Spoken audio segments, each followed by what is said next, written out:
Assalamualaikum warahmatullahi wabarakatuh. Alhamdulillahirabbil alamin wa bihi nasta'inu ala umuri dunya waddin wa ala alihi wa ashabihi ajma'in, amma ba'du. Sahabat-sahabat semua, dalam Al-Qur'an surat Al-Ankabut ayat yang kedua, Allah Subhanahu wa taala berfirman, A'udzu billahi minasyaitonir rajim. Ahasiban nasu ayyutraku ayyaqulu amanna wa hum la yuftanun. Allah berfirman, Ahasiban nasu ayyutraku ayyaqulu amanna wa hum la yuftanun. Apakah manusia mengira bahwa mereka akan dibiarkan begitu saja ketika mereka mengaku bahwa kami adalah orang yang beriman, kemudian mereka didiamkan begitu saja, dibiarkan begitu saja tanpa diberikan ujian oleh Allah? Sahabat-sahabat semua, ayat ini merupakan sebuah peringatan dari Allah Subhanahu wa taala kepada kita bahwa ketika kita sudah mengaku sebagai orang yang beriman, ketika kita sudah memproklamirkan diri sebagai orang yang beriman kepada Allah, maka Allah Subhanahu wa taala akan memberikan ujian kepada kita. Allah tidak akan membiarkan kita begitu saja. Ketika kita sudah mengaku sebagai orang beriman, ketika kita sudah memproklamirkan diri sebagai orang beriman, jangan harap bahwa kita akan didiamkan begitu saja oleh Allah. Tapi Allah akan memberikan ujian kepada kita. Tentu saja ujian itu untuk membuktikan apakah pengakuan keimanan kita itu hanya di lisan saja, ataukah memang itu adalah keimanan yang sejati. Apakah keimanan yang kita akui itu, kita proklamirkan itu, apakah hanya keimanan yang di lisan saja? Dan dalam kenyataannya tidak begitu. Tentu saja ujian itu adalah untuk membuktikan hal itu, sebagai pembuktian bahwa pengakuan keimanan kita adalah pengakuan keimanan yang sesungguhnya, memang benar-benar berangkat dari keimanan yang sejati, bukan hanya berdasarkan pengakuan semata, apalagi berdasarkan klaim semata. Itulah diantara hikmah adanya ujian dari Allah Subhanahu wa taala kepada kita ketika kita sudah memproklamirkan diri sebagai orang yang beriman. Sangat jelas di situ kalimatnya bahwa Allah tidak akan membiarkan begitu saja ketika seseorang sudah mengaku sebagai orang beriman, sudah memproklamirkan diri sebagai orang beriman, maka dia akan diberikan ujian oleh Allah Subhanahu wa taala untuk menguji sampai sejauh mana pengakuan keimanannya itu. Apakah benar pengakuan keimanannya itu? Apakah hanya di lisan saja pengakuan keimanannya itu? Itulah diantara hikmahnya adanya ujian dari Allah kepada kita. Nah, kemudian yang perlu kita pahami lagi adalah bahwa ujian yang diberikan oleh Allah kepada kita itu dalam berbagai bentuk. Bisa jadi ada ujian dari Allah dalam bentuk hal-hal yang mungkin yang kita rasakan itu adalah hal-hal yang tidak kita harapkan, yang tidak enak, yang tidak nyaman, pokoknya yang tidak sesuai dengan harapan. Sakit misalnya, sakit tidak ada ya orang yang mau sakit. Sakit itu adalah sesuatu yang tidak kita harapkan, sesuatu yang tidak enak, yang tidak nyaman untuk kita rasakan. Tapi sakit itu bisa menjadi ujian dari Allah kepada kita. Atau misalnya orang yang usahanya bangkrut misalnya, diuji dengan bangkrutnya usaha. Kita punya harta nih asalnya, punya usaha, kemudian tiba-tiba bangkrut. Harta kita menjadi berkurang atau mungkin lenyap, atau bahkan usaha kita mati lah, katakanlah begitu usahanya. Bangkrut usahanya, itu adalah bagian dari ujian juga dari Allah dalam bentuk hal-hal yang tidak sesuai dengan harapan kita, dalam bentuk hal-hal yang memang tidak cocok dengan keinginan kita. Itu diantara bentuk ujian dari Allah. Nah, tetapi jangan lupa bahwa Allah juga itu terkadang memberikan ujian kepada kita dalam bentuk-bentuk ujian yang itu justru sesuai dengan keinginan kita. Artinya sesuatu yang sangat kita harapkan gitu. Misalnya Allah menguji kita dengan banyaknya harta misalnya. Tentu kan kita sebagai manusia biasa sangat berharap kita memiliki banyak harta. Kita itu sangat berharap memiliki banyak uang, banyak harta, ya kan? aset, banyak materi yang kita miliki, tentu itu sangat diharapkan oleh banyak orang begitu. Tapi jangan salah, banyaknya harta yang diberikan oleh Allah kepada kita bisa jadi itu adalah ujian dari Allah kepada kita dalam bentuk hal-hal yang enak bagi kita, dalam bentuk hal-hal yang nyaman bagi kita, yang itu adalah kenikmatan bagi kita begitu. Jadi kalau yang tadi ujiannya dalam bentuk musibah, sakit, bangkrutnya usaha. Kalau ini ujiannya dalam bentuk kenikmatan, sesuatu yang sangat kita harapkan begitu. Bahkan termasuk misalnya ujian dalam bentuk nikmat sehat. Kita memiliki badan yang sehat, tentu itu adalah harapan semua orang. Tidak ada orang yang mengharapkan sakit, semua orang ingin sehat. Kemudian Allah memberikan nikmat sehat itu kepada kita begitu. Nikmat sehat itu pada kita.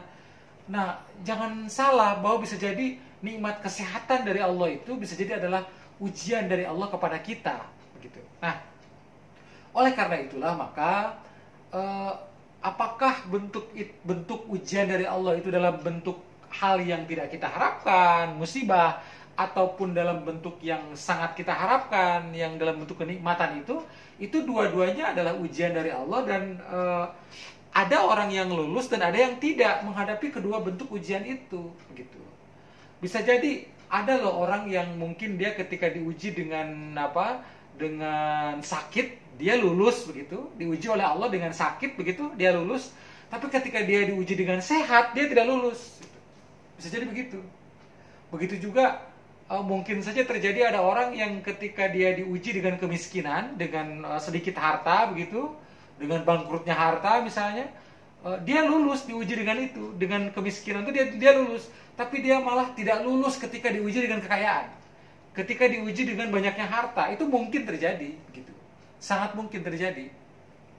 Kenapa? Karena bisa jadi begini, bisa jadi ketika dia sakit misalnya, dia itu malah sakitnya dia itu malah semakin mendekatkan dia kepada Allah, semakin rajin ibadah, semakin banyak mengingat Allah, semakin banyak ingat dosa ketika sakit. Itu contoh adalah sakit yang menjadi anugerah bagi dia, yang membuat dia itu lulus ketika sakitnya. Kenapa? Ketika dia diberikan ujian sakit, malah sakitnya itu membuat dia semakin dekat kepada Allah, membuat dia rajin ibadah, semakin terus mengingat Allah, semakin ingat dosa begitu. Itu adalah sakit yang dia ketika dihadapi oleh dia itu lulus gitu. Apakah ada orang yang tidak lulus ketika sakit? Ada juga. Misalnya orang yang ketika sakit dia malah bukannya bersabar, bukan, tapi dia malah bukannya semakin mendekat kepada Allah, malah itu membuat dia semakin jauh kepada Allah. Dia mengeluh misalnya ketika sakitnya, ya, dia mengeluh, yang diperbanyak cuma mengeluh dan mengeluh. Dia tidak mau ibadah, dia tidak mau mendekat kepada Allah, yang ada hanya mengeluh dan mengeluh saja. Itu adalah contoh orang yang ketika sakit tidak lulus diuji oleh Allah. Dan begitu juga ketika dia sehat. Ya, ketika dia sehat, mungkin ada yang lulus, ada yang tidak, ya. Orang yang lulus misalnya adalah ketika dia sehat, dia gunakan nikmat sehatnya itu untuk semakin mendekat kepada Allah. Ketika dia sehat, semakin rajin ibadah, ya kan? Semakin banyak beramal kebaikan ketika dia sehat. Itu kenikmatannya itu dia mendapatkan kelulusan dari lulus diuji dengan kenikmatan itu. Dan apakah ada juga yang tidak lulus ketika diuji dengan kenikmatan sehat? Itu ada juga. Misalnya orang yang ketika dia diberi nikmat sehat oleh Allah, diuji dengan kenikmatan sehat itu, dia malah gunakan nikmat sehat itu dalam kemaksiatan misalnya. Semakin menjauh dari Allah, meninggalkan sholat 5 waktu, meninggalkan amalan-amalan wajib misalnya. Itu kan contoh hal-hal yang memang dia diberi nikmat sehat tapi dia tidak lulus menghadapi ujian sehatnya itu dari Allah Subhanahu wa taala begitu. Begitu juga dengan ujian-ujian yang lain. Seperti hanya tadi ketika dia bangkrut usaha itu dia mungkin semakin mendekat kepada Allah, itu lulus ujiannya. Tapi apakah dia juga bisa tidak lulus ketika diuji dengan kebangkrutan usaha? Mungkin juga. Dia yang ada cuma mengeluh dan mengeluh saja. Ketika dia bangkrut usaha, dia malah mengeluh, bukan introspeksi diri. Dia malah mengeluh, ya kan? Mungkin dia meratapi nasib, mengeluhkan takdir mungkin. Itu adalah orang yang tidak lulus diuji dengan hal-hal yang seperti itu, dengan kebangkrutan usaha seperti itu. Dan begitu juga dengan kekayaan mungkin, ya, dengan banyaknya harta, ada yang lulus, ada yang tidak.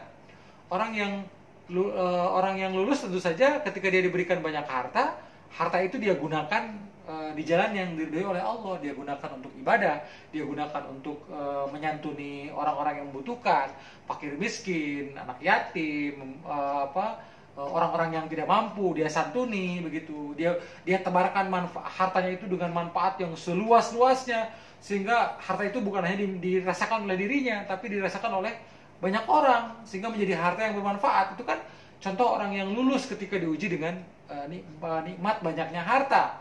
Tapi ada juga orang yang tidak lulus ketika diuji dengan nikmat banyaknya harta itu. Misalnya ketika dia diuji dengan banyaknya harta, malah semakin menjauhkan dari Allah. Boro-boro dia malah mengeluarkan infak, sedekah, zakat saja dia tidak mau misalnya, ya kan? Zakat saja dia enggan untuk membayar, ya kan? Dan ini kan pernah terjadi dalam sejarah ya. Dalam sejarah dulu itu di zaman Rasulullah itu kan pernah ada seorang yang bernama Sa'labah, ya, namanya tuh Sa'labah bin Hatib Al-Ansori. Sa'labah ini awalnya adalah orang yang miskin, ya, sangat miskin begitu. Pakaiannya saja itu dengan istrinya itu seringkali gantian gitu. Dia dengan istrinya saking miskinnya, karena kain pakaiannya itu sangat terbatas di rumahnya. Jadi untuk pakaian untuk sholat saja itu harus gantian begitu. Artinya saking miskinnya ini Sa'labah, sampai tapi gini, meskipun dia miskin, tapi dia itu rajin ibadah. Setiap sholat 5 waktu ke masjid, tidak pernah tertinggal, ya kan? Dia sering ikut lah kajian-kajian dengan Rasulullah begitu. Pokoknya ketika sholat 5 waktu dia selalu hadir, tidak pernah absen. Nah, kemudian suatu ketika Sa'labah ini menemui Rasulullah. Ya Rasulullah, doakanlah aku agar aku menjadi orang yang banyak harta. Aku berjanji kalau aku sudah banyak harta, aku akan semakin meningkatkan ibadahku. Itu permintaan Sa'labah kepada Rasulullah. Minta didoakan agar menjadi orang kaya, agar menjadi orang yang banyak harta. Rasulullah awalnya menolak sebetulnya permintaan Sa'labah itu, sampai Sa'labah itu meminta sampai 3 kali kepada Rasulullah, dan 3 kali itu ditolak oleh Rasulullah. Ditolak, ya kan? Rasulullah itu mengatakan kepada Sa'labah, wahai Sa'labah, sedikit nikmat yang kau syukuri, ya, sedikit nikmat yang kau syukuri itu lebih baik bagi engkau daripada engkau banyak harta, banyak kenikmatan tapi tidak bisa engkau syukuri. Itu pesan Rasulullah kepada Sa'labah. Wahai Sa'labah, sedikit harta yang kau miliki tapi bisa engkau syukuri itu lebih baik daripada engkau banyak harta tapi engkau tidak bisa mensyukurinya. Itu pesan Rasulullah kepada Sa'labah. Tapi karena terus Sa'labah meminta, akhirnya Rasulullah mengabulkan permintaan Sa'labah. Kemudian Rasulullah berdoa kepada Allah agar Sa'labah diberikan anugerah kekayaan. Dan ternyata singkat cerita, Sa'labah ini menjadi orang kaya karena didoakan oleh Rasulullah, ya kan? Yang mendoakan langsung Rasulullah, begitu diijabah oleh Allah. Ternyata Sa'labah menjadi orang yang kaya raya begitu dalam sejarahnya. Dan ternyata apa yang terjadi setelah dia kaya, kemudian dia mulai meninggalkan sholat 5 waktu di masjid.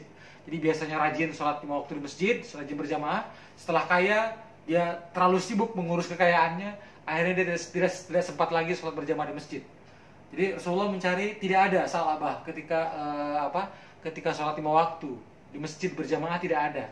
Terus dia hanya sholat Jumat saja yang hadir. Bahkan seterusnya pun sholat Jumat pun tidak sama sekali. Artinya saking sibuknya Sa'labah mengurus hartanya, tidak sempat untuk ibadah begitu. Kata Rasulullah, sungguh celaka Sa'labah, sungguh celaka Sa'labah. Karena ternyata apa yang terjadi? Ternyata Sa'labah itu ketika diberikan banyak harta malah semakin menjauh dari Allah. Bahkan ketika Sa'labah itu diminta untuk mengeluarkan zakat, Sa'labah ternyata menolak untuk mengeluarkan zakat. Karena apa? Karena Sa'labah menganggap bahwa hartanya itu adalah hasil jerih payahnya. Harta itu adalah hasil keringatnya. Kata Sa'labah, aku tidak mau mengeluarkan zakat karena harta ini adalah hasil keringatku, hasil jerih payahku, hasil aku cari dengan rasa lelahku, rasa capek dengan tenagaku begitu. Aku tidak mau mengeluarkan zakat begitu. Kata Rasulullah, celaka Sa'labah, dan ternyata Sa'labah menjadi orang yang diuji dengan kemiskinan, dia lulus, ya kan? Ketika diuji dengan kemiskinan tadi dia lulus, dia rajin ibadah, rajin mendekat kepada Allah ketika diuji dengan kemiskinan, tapi ketika diuji dengan kekayaan dia tidak lulus gitu. Jadi itulah contoh di antara ujian yang datang dari Allah kepada kita. Mudah-mudahan kita bisa mengamalkan semuanya dengan sebaik-baiknya. Ketika kita diuji dengan musibah, maka kita harus bersabar sehingga kita lulus. Ketika kita diuji dengan kenikmatan, maka kita bersyukur dan kita lulus. Ketika kita diuji dengan musibah, dengan hal yang tidak enak, hal yang tidak nyaman, maka kita harus sabar menghadapinya sehingga kita lulus menghadapi ujian itu. Dan ketika kita diberikan ujian kenikmatan, maka kita menghadapinya dengan syukur. Sabar dan syukur dua-duanya adalah kebaikan si Allah Subhanahu wa taala, dan itu adalah ciri orang yang lulus ketika diuji oleh Allah dalam bentuk apapun ujiannya. Mudah-mudahan banyak manfaatnya dan kita bisa mengambil hikmah dari apa yang telah dipaparkan. Wabillahi taufiq wal hidayah. Wassalamualaikum warahmatullahi wabarakatuh.